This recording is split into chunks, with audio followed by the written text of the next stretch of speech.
Therefore, loving God is to desire Him. Gawin natin talaga, desire, yung kung anong gusto niya, sundin natin. Yun ba? Tama po ba mga kapatid? Tapos, loving God is hate sin. Ang ano talaga mga kapatid, yung kasalanan. Kasi, kung nagkasala tayo, di ba? Mamamatay tayo. Pero mayroong Panginoon na magliligtas sa atin kung tunay tayo nga maglingkod at tapat sa Kanya. Kaya mga kapatid, kung tayo ay mahal na mahal natin ang Panginoon, praktisin na natin mga kapatid. Ngayon na mga kapatid, at magmahal tayo sa Panginoon ng sobra-sobra maglingkod sa Kanya ng tapat. Sundin natin ang Kanyang mga utos. Ganon din, unahin natin siya kahit ano pa. Pag Sabado, kahit pera lang talaga kung ano talaga yung emergency, yung ganon. Pero kung mga ibang bagay na sarili lang talaga, inuuna. Yun hindi na ano talaga kung mahal natin ang Panginoon.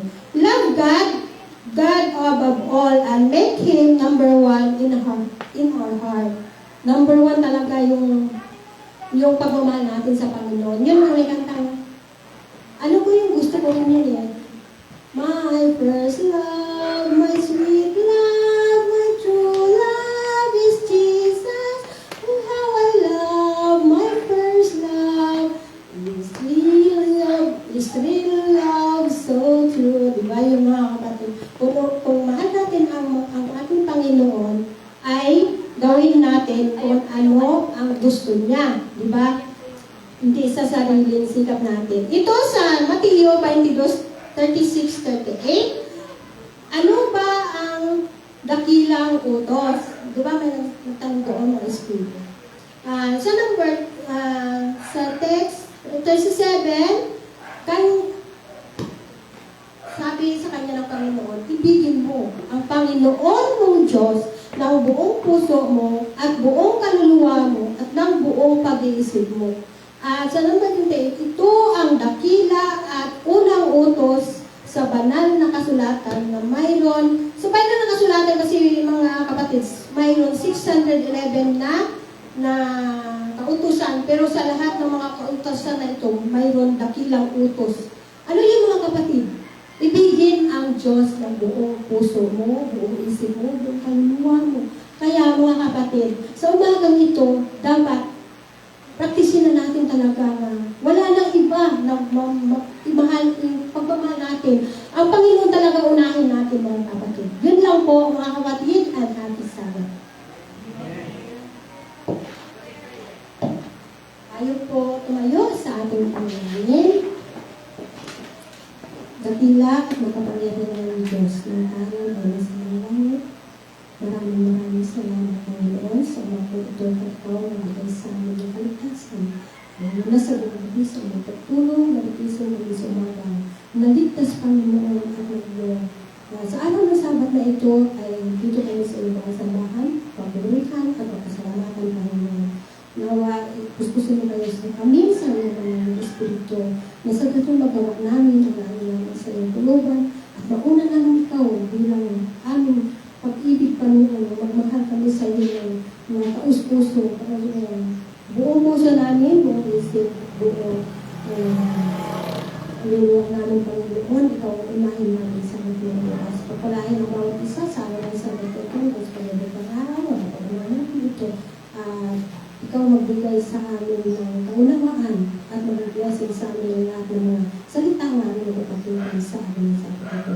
Kung ako sa amin pinagdalangin, patawarin sa iyo sa lahat sa mga pangalan ng Panginoon sa Espiritu.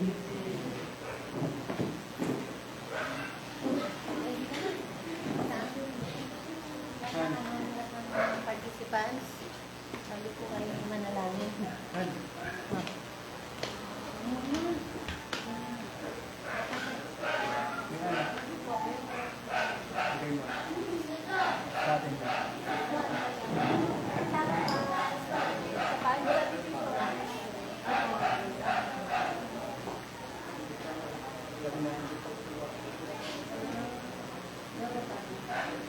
Ikan ba yung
Isang magandang araw po ng Sabat sa bawat isa. Happy Sabat! Happy Sabbath! Jesus is coming! Get involved! Get involved! Jesus is coming! Ayan, medyo sinasanay ko na po yung boses ko kasi kami ay pa-practicing. Mula ngayon hanggang bukas. Ayan, sabi po dito, ang Sabat ang isa sa pinakamahalagang kaloob ng Diyos sa kanyang mga anak. Ang pagpapala ng Sabat ay nagpasimula sa Hardin ng Eden. Ginugol ni Adan at Eva ang unang buong araw nila sa pagsamba sa manlalalang sa unang araw ng Sabat. Ito po ay matatagpuan sa Genesis 2, verse 1 to 3. Sinabi sa atin ng Diyos na ang Sabat ay mamamalagi magpasawalang hanggan. Isaiah 66, verse 22 to 23. Ayan, maraming salamat mga kapatid at napakasarap makita na sa araw ng Sabat na ito ay napakarami na natin. So, maraming salamat din sa Panginoon na sa isang linggo na tayo po ay talaga namang sinalanta na naman ng panibagong bagyo ay merong isang Sabat na napakaganda ng araw. Nawa, yan ay magtuloy-tuloy dahil napakadami po natin activities. Ako man po, buong weekends ko ng September ay fully booked na. Ngayon ko na-realize na fully booked pala ako ng buong September. Ito po ay pagpapala ng ating Panginoon. Sa araw ng Sabat na ito, maraming salamat sa ating pong Sabat School Superintendent Ate Rosana Elcano sa pagbibigay ng pag-giveaway po sa Genesis Care Group. So supposed to be, dapat second Sabat tayo. Pero dahil po graduation po ng inyong lingkod at ng iba pang mga kasama sa IICD sa susunod na Sabat, hindi ko po kayo mamimit. Pero ipanalangin niyo po kami dahil kami po ay susuon sa panibagong hamon po ng pagdi-discipleship. So, yun po. At mga kapatid, ang nauna po sa ating awitan, pag-aawitan, Sister Samantha Baflor. Ayan. At ang opening song po natin, Buhay ang Sabadong Eskwela. Opening prayer po ni Brother Leonard Mendez. At musical offering po ng The Genesis Care Group. Bibigyan din po tayo, handugan tayo ng special feature na ang ating pong pag-aaralan sa Sabat na ito ay tungkol sa stewardship. Ibabahagi po yan ni Brother Jojo Almeron. Mission story po ni Sister Amiel Gula. At lesson review po by Care Group. Ang ating pong topic ay pinamagatang ang kawakasan. Tama po ba yun? Nasa ikatatlong quarter pa rin po tayo. Mga huling araw. Closing song, Iglesia at Ako'y Ahayo. At closing prayer ni Sister Linda Guerrero. Yun lang po mga kapatid at nawa atin pong i-observe ang kabanalan ng araw na ito ng ating Panginoon. Tayo po'y magpapasimula sa pamamagitan po ng paunang awitin.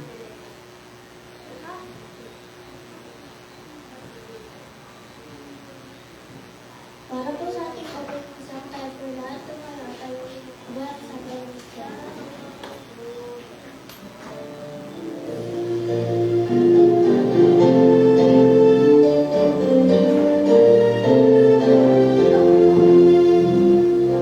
Iwanag ang para sa Sabado ng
Purihin ka, O Diyos, na pagpala sa umaga nito sapagkat muli niyo po kami binigyan ng pag-asa sa aming pagmulat sa umaga nito. Panginoon, kami po ngayon na nandito sa inyong bahay sa bahay upang pangingin ang inyong araw ng Sabat at ang makaranas namin mga kaluwalat ng Panginoon. Natalangin namin ang araw na ito, Panginoon, ay basbasan sapagkat ito ang aming buhay pagkain sa aming pang-araw-araw. Lord, Panginoon, pagbigay ito sa aming mga inspirasyon o napupulutan na pag-aaral sa pamamagitan ng inyong mga lingkod sa inyo dito po sa loob sa simbahan mo.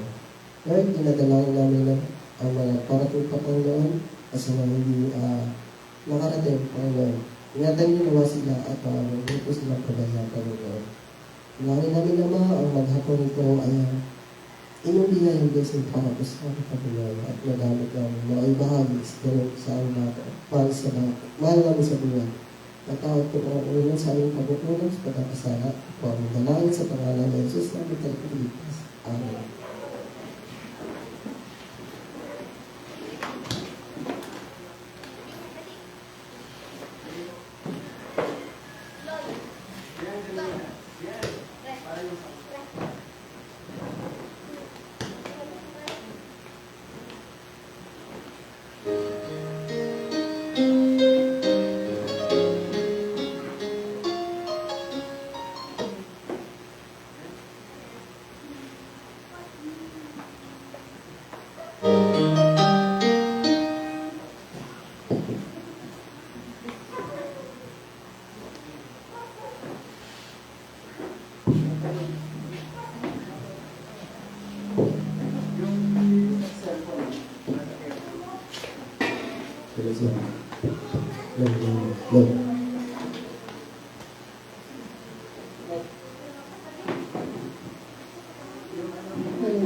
Amen po mga kapatid.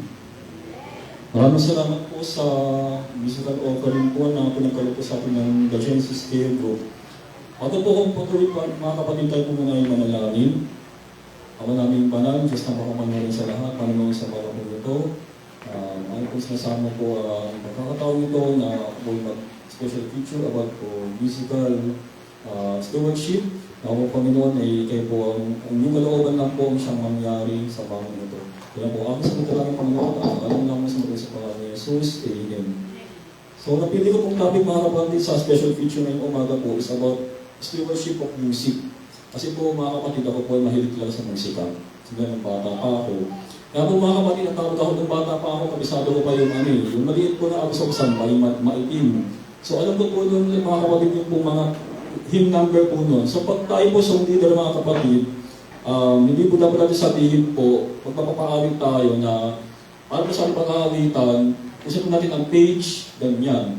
Yun po mga kapatid ay pagkakamali. So dapat pag sa leader tayo, ay sabihin, natawag natin sabihin mga kapatid is hymn number. Sa may Tagalog po is sa may bilang 1, 4, 5. Yun po. So yun po mga kapatid. So sabi po dito, ito po yung 10 minutes lang po mga kapatid kasi po, sabi po sa kanya ate ay 10 minutes lang po. So napakahaba po mga kapatid ng pag-adik po pag-aaral po mga kapatid ng music, talagang napakahaba. So, sabi nga po ni Kuya doon, talagang sabi po siya ng music, mahaba po talaga mga kapatid.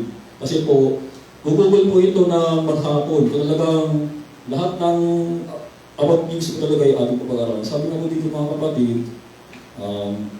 music is both a unique and a universal aspect of our humanity. From the earliest recorded civilizations, music has always been an integral part of human cultures around the globe. So mga kapatid, sinasabi ng ilan, di ba ba, meron po tayo namin napapakinggan mga nabibidyo di ba po, kapag linggo.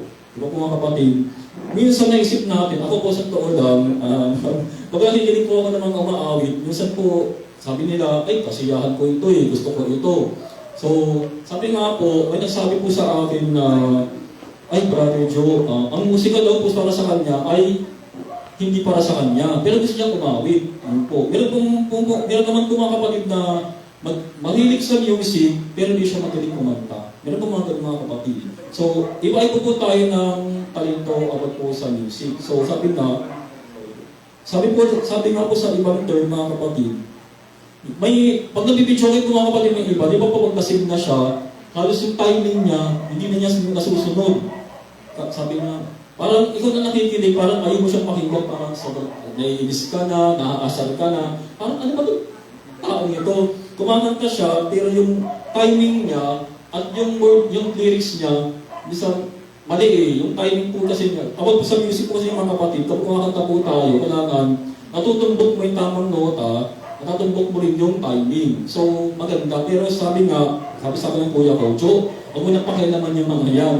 Kasi enjoyment nila yun So, pag ayaw mo sila pakinggan, isarado mo yung pintuan mo, bintana mo. Pero, minsan kasi sobrang lakas mga kapatid kaya po, ganun. Sabi po dito, ayun po, music, like any other element of culture, does not function amorally. Our intellectual, emotional, and physical responses to music hold moral implications. Kapag mga kapatid, sabi po nila, ay, malungkot kasi ako kailangan kong umawit. Sabi nga po mga kapatid, ang musika po ay stress reliever. Sabi nga po, pag malungkot tayo, umawit ka lang. Pero, syempre, di ba pag malungkot ka, kailangan pag aawit ka nung masaya, ano nga naman, sobrang lungkot mo na, umaawit ka pa ng malungkot, sobrang lungkot mo na.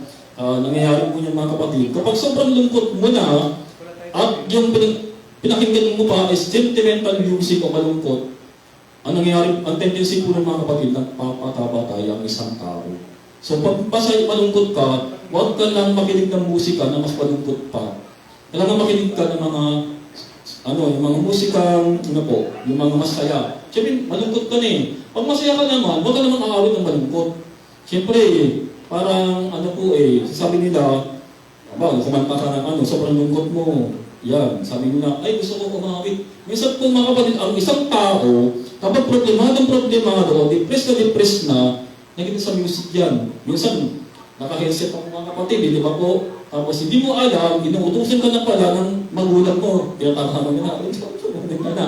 So, hindi mo na mapakinggan yung utos ng magulang mo kasi naka-headset ka na. Yung mga kapatid. So, sabi pa po dito, yun. Ang music po mga kapatid is may virtue. So, sabi, ang music po mga kapatid ay may iba't ibang genre. Isa-isayin ko lang po. Unang-unang po is pop. Sa ngayon po mga kapatid, ang mga kabataan po ay nahihilig sa pop. Yung P-pop, ibang Billy, ang tinatawag na, itong Billy na to ay Nations Girl Group. Yung po mga kapatid. So bakit po nahihilig po ang mga kabataan sa musika ng pop? Kasi po parang napapa-relax sila. Yan po. Second genre po ng music po is rock. Kaya River Maya, di po mga kapatid, mga Razorheads. Yan po genre nila, music genre nila is rock. Then third genre po is blues. Ano po yung blues? Yan po yung mga kapatid ko, disco. Yun, mga genre po ng music yan. Next genre ng music po is sentimental. Sabi mo kanina, sentimental po yung oh my God. Bawal ko po kantahin eh. Yun, sample lang po. So, ancient melody po is kind of sentimental music. Yan po yung mga musika na mga masyadong malulungkot. Yun po, sentimental. Next po, ang genre sa music po is jazz. Yung jazz po mga kapatid, ay yung genre ng music na medyo may mainda. Yan po, parang sumasayaw-sayaw na siya. Next genre po is, ano po yung rhythm. Ano po yung rhythm? Yung, siya, may tayo din siya, pero may ritmo. Parang may drum beat po. Sabi, yun pa po. So, yun na po, marami po kasi mga kapatid po ng genre sa music po na encounter ko. Next naman po is about po yung elements. Sabi nga po mga kapatid, the elements of music ay binubuo po ng melody, rhythm, harmony, texture. Marami po yan mga kapatid, yung musical elements of music. So, ibig sabihin po, isa man po mga kapatid sa elemento ng musika ay mawala, sa palagay mo ba, nasa tono ka na? Wala na. So, subukan mo tanggalin ang melodiya, may harmonya ka pa ba? Wala na. Tanggalin mo ang harmonya, tanggalin mo ang tekstura, parang wala na pong halaga ang pag musika. So, ito pa po, ang musika po mga kapatid ay meron pong artistry. Sabi nga po, music is an art. Diba po? So, sabi nga po dito, ang musika po mga kapatid, sabi po dito, ang musika po ay may artistry, music is an art, o singing. Kapag umaawit tayo, may dynamics, sabi nga po may mga choir po. So, tapusin ko na lang po, konti na lang po ito. Ang po dito, sa ito po. As a Christian educational institution, kasi po mga kapatid, sa mga paaralan po natin, meron po tayo mga musika. At sa worship natin, ganun din po. Yun. Sa kahuli-hulian po mga kapatid, yung pong music natin, importante po mga kapatid is yung sa family worship, dapat di mawala yan. So mga kapatid, yung yung musika natin na pipiliin po sa ating pong worship ay dapat po appropriate. Pwede na mo papagising po. Yun. So mga kapatid, lagi po natin tandaan, may kila po ito, na sa pagiging katiwala po ng musika, hindi mo natin binigay sa atin to, pahalagahan po natin mga kapatid palagi po kasi habang bata pa tayo kasi nahahasa rin po ating mga boses. Malalaman mo sa soprano man, alto man, tenor o bass. So maraming salamat po mga kapatid. Ito lang po ang ating mga mag-clip ngayong umagang to at maraming salamat po.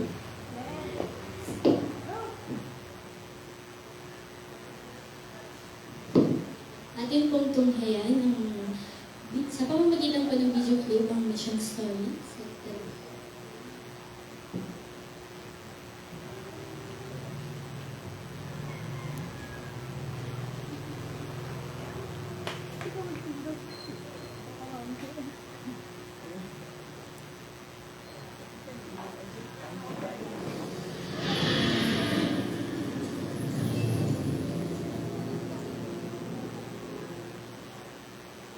Pangsanlibutang Bulan.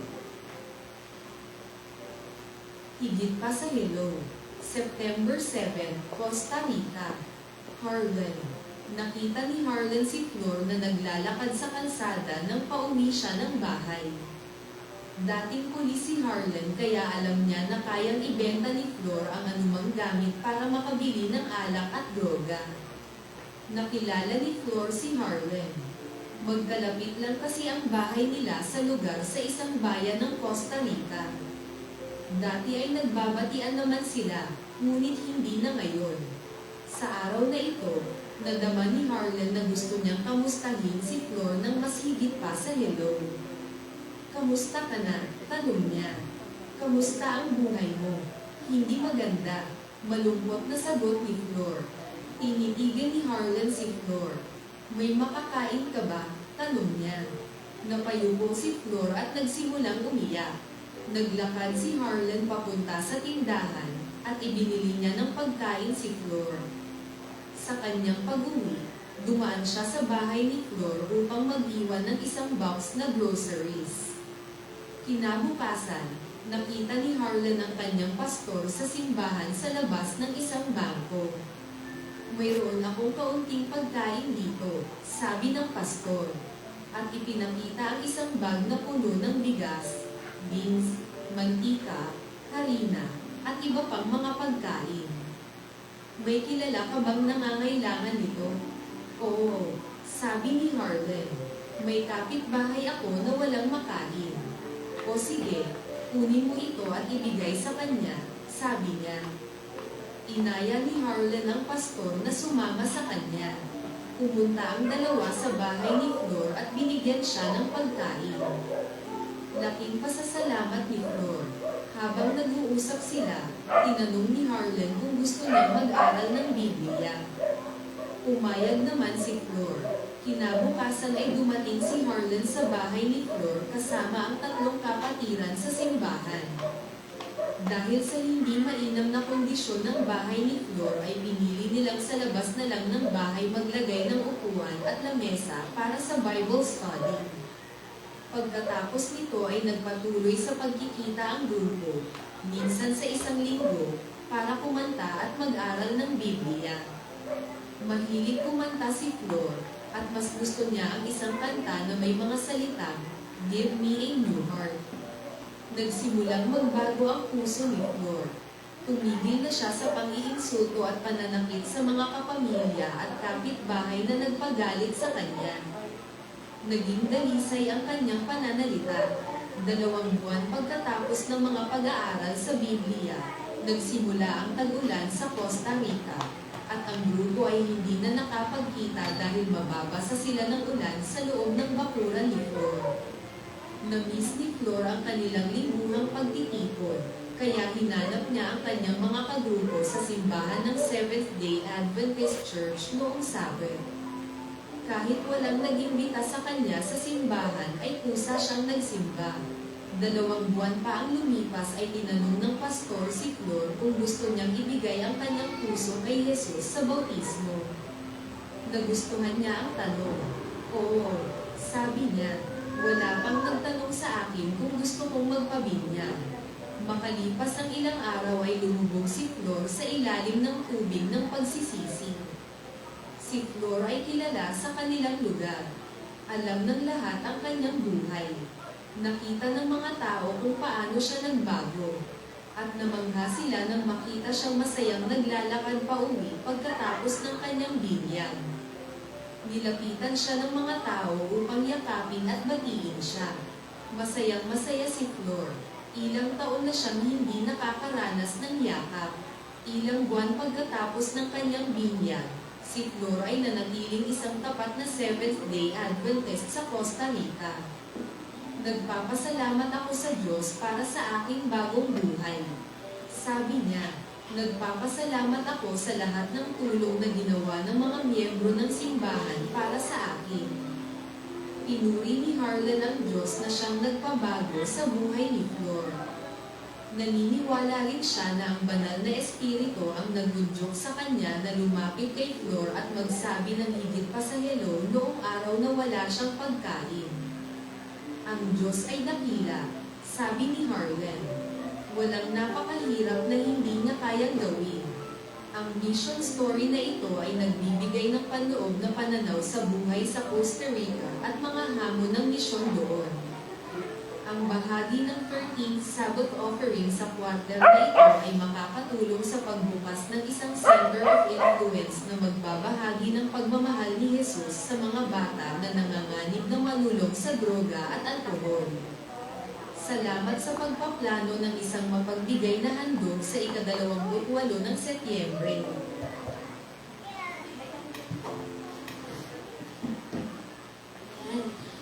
Dahil sa pamamagitan po ni Harlene ay natulungan niya ang kanyang kapitbahay na si Flor na mapalapit sa Panginoon. At dating may bisyo ay nagbago. At sa pamamagitan ng pagkamusta niya kay Flor ay nagbago din ang kanyang buhay at tinulungan niya ito. At sa bahagi ng 13th Sabbath offering po ay sa quarter na ito ay makakatulong po sa pagbukas ng isang church of influence na magbabahagi ng pagmamahal ni Jesus sa mga bata na nanganganib na malulong sa droga at alcohol. Ay naman po. Dadako na po tayo sa ating pong lesson review. Ito po ay by care group. Ganoon din po yung mga under nurturing class. Tayo po ay magrupo na at tayo ay matatapos ng mga 9:50 to give way po para sa ating pong ibang mga announcement. So tayo na po ay magpasimula at maraming salamat po sa ating pong mga kapatid na nanguna sa ating pong Sabbath School program. Muli, Happy Sabbath! Ate, andyan na po yung 1-8. Andyan sa yung 1-8 po sa HOA. Ruela.